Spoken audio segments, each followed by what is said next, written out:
So here we're going to learn about major ocular diseases.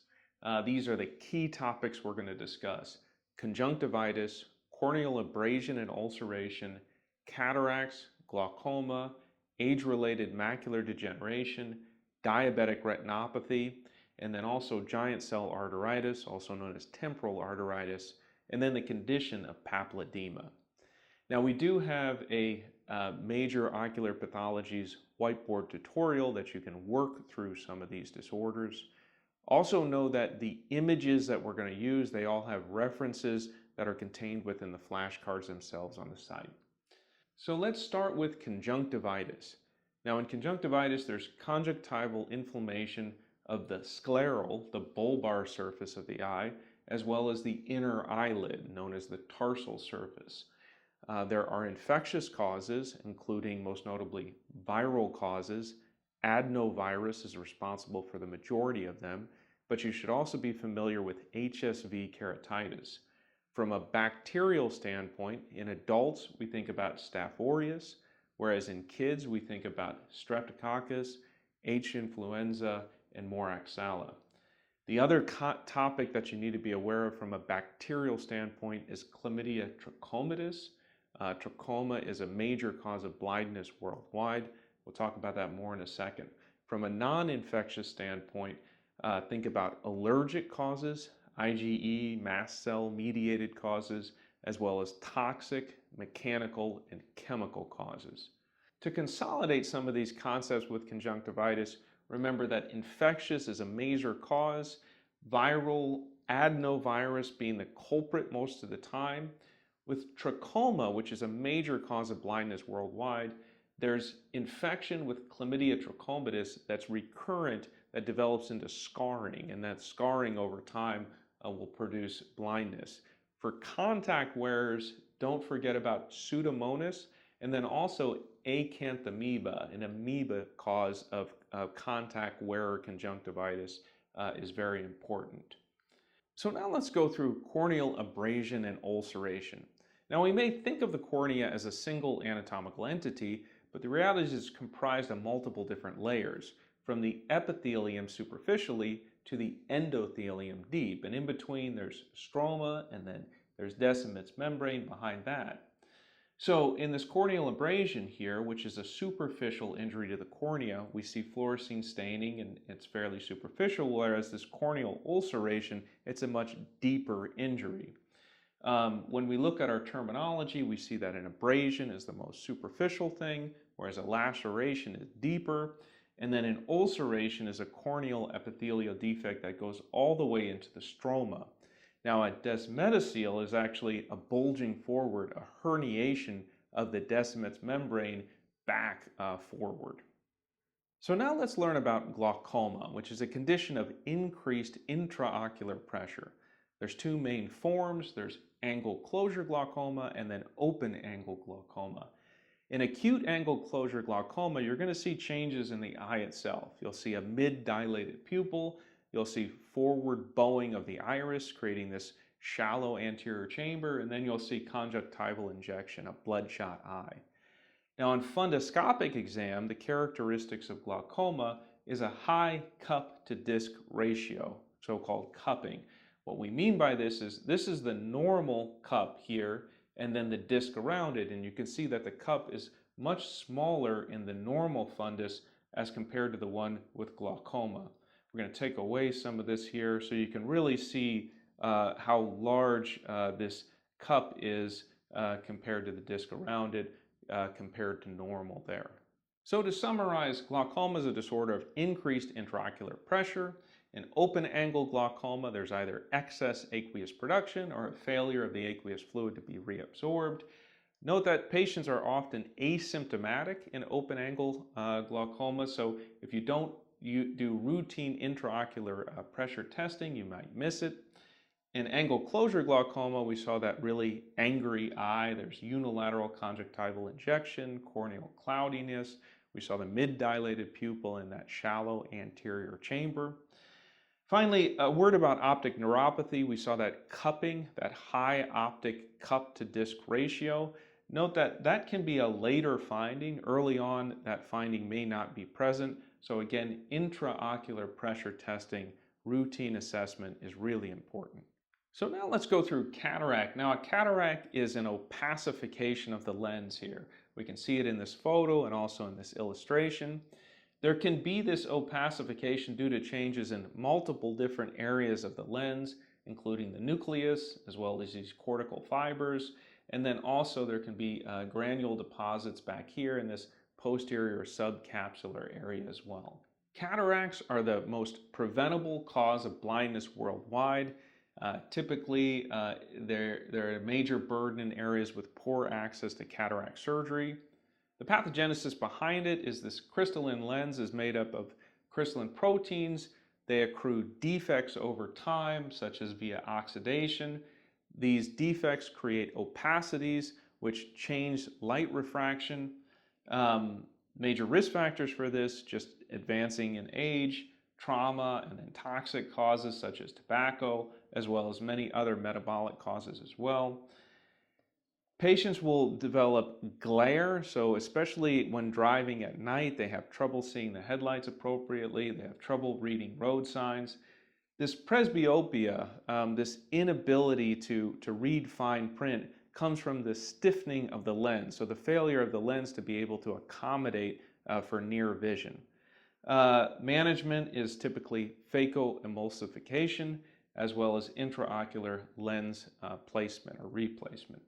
Now, age-related macular degeneration. There's degeneration of the retina with specific geographic atrophy within the macula, and then there are these drusen, these hard exudates that form. So here is a normal fundus. We can see the macula here, but then in macular degeneration, it's really atrophic here.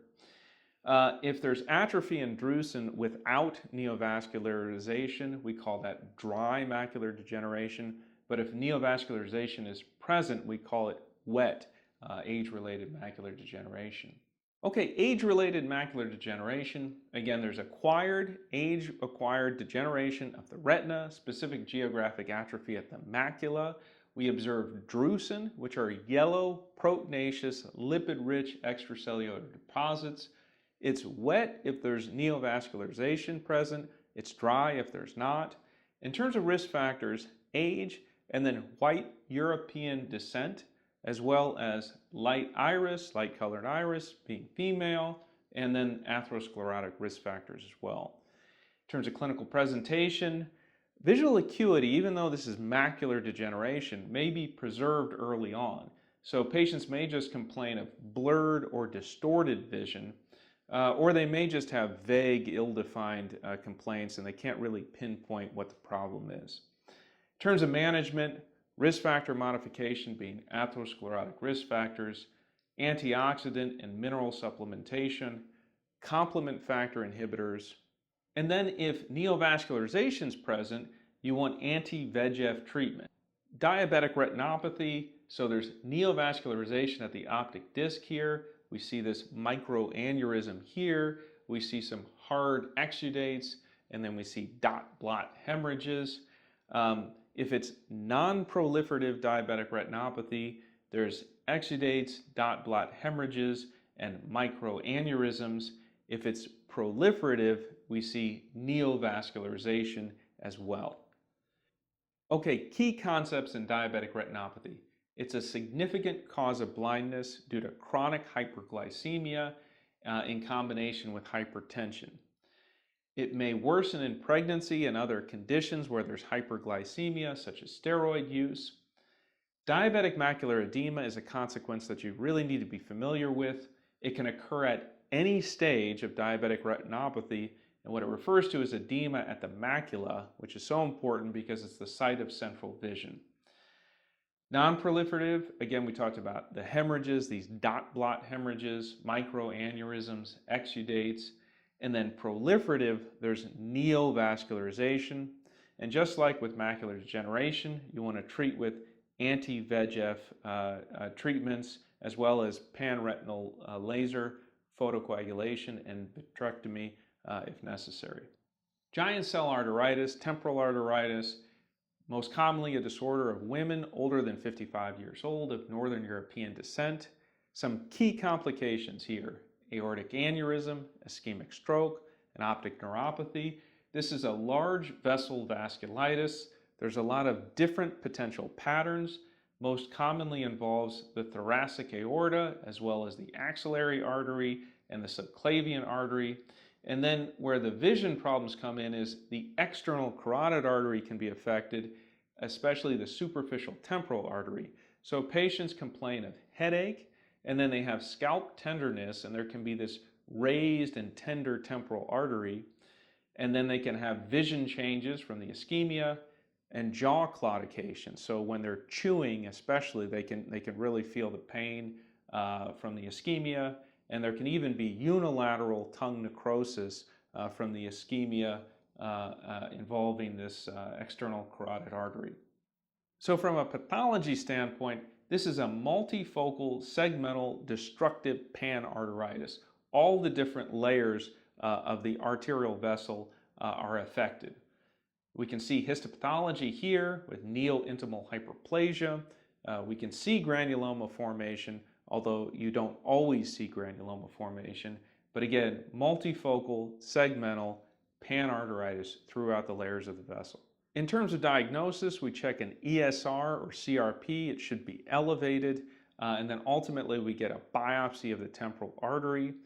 We should start steroids as soon as we suspect temporal arteritis. We should not wait for the biopsy itself. The steroids will not impact the pathological findings on histopathological section. It's okay to start steroids, and they should be started, and they're started at high dose. Now, up to 50% of cases of temporal arteritis will occur in conjunction with polymyalgia rheumatica. Our last entity to discuss is papilledema. This is optic disc edema. So there's edema at the optic disc, and we can see this anatomical section here with the optic disc. It can occur due to various different pathologies, so this isn't a disorder itself, but rather a pathological finding. It's really critical to know that in papilledema, even though this looks really angry, patients will often not be aware of the visual field deficit that's occurring because the optic disc itself is the blind spot. So if there's swelling at the optic disc, there's expansion of the blind spot, but patients may not be aware of it. Importantly, papilledema can be an indication of increased intracranial pressure, with the intracranial pressure being transmitted down the optic nerve to that disc head, causing the swelling.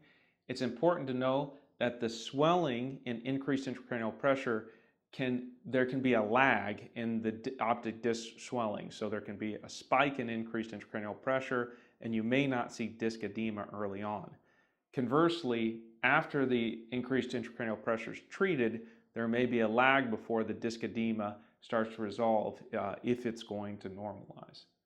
So these are the topics we reviewed: conjunctivitis, corneal abrasion, cataracts, glaucoma, age-related macular degeneration, diabetic retinopathy, giant cell arteritis, and then the finding of papilledema. These are critical to be aware of in the management of patients with ocular disorders.